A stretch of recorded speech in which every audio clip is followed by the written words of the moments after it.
এইটো মাটি দাইলৰ খাৰ এইটো পেটু ভাজি বেঙেনাৰ লগত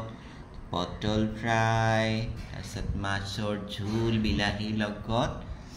তাৰপিছত এইখন থালি এনেকৈ সজাই লৈছোঁ মাছৰ পেটু অকণ লৈছোঁ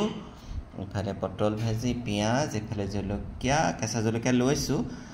তাৰপিছত এয়া হ'ল এনেকৈ বাটিত লৈ লৈছোঁ অকণমান মই আৰু এইটো হ'ল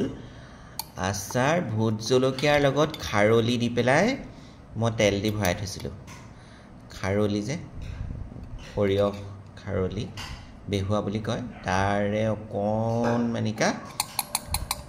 তেল লৈ ল'ম খাবলৈ যে কি সাংঘাতিক ধুনীয়া এইকণ আচাৰ ইয়াতে লৈ ল'লোঁ এইটো হৈছে খাৰলিৰ আচাৰ খাৰলিৰ লগত ভোট জলকীয়া দি পেলাই এইটো আচাৰ এয়া কাৰ খাওঁ খাওঁ লাগিছে মই আচাৰৰ ভিডিঅ' দিবলৈ আছোঁ আপোনালোকক দিয়াই নাই এয়া এইখন আজি মোৰ দুপৰীয়াৰ থালি এনেকৈ পেটু ভাজিকণৰ লগত প্ৰথমতে খাম অকণমান তিতা হৈছে পেটু তিতা অকণমান লাগিব পাৰে লাগিবই আৰু মাছৰ তিতা পেটু তিতা খাই কোনে কোনে ভাল পায় বাৰু কমেণ্টছ কৰিব দেই এয়া মই খাওঁ আপোনালোকলৈ ভিডিঅ'টো আগবঢ়াই দিলোঁ আৰু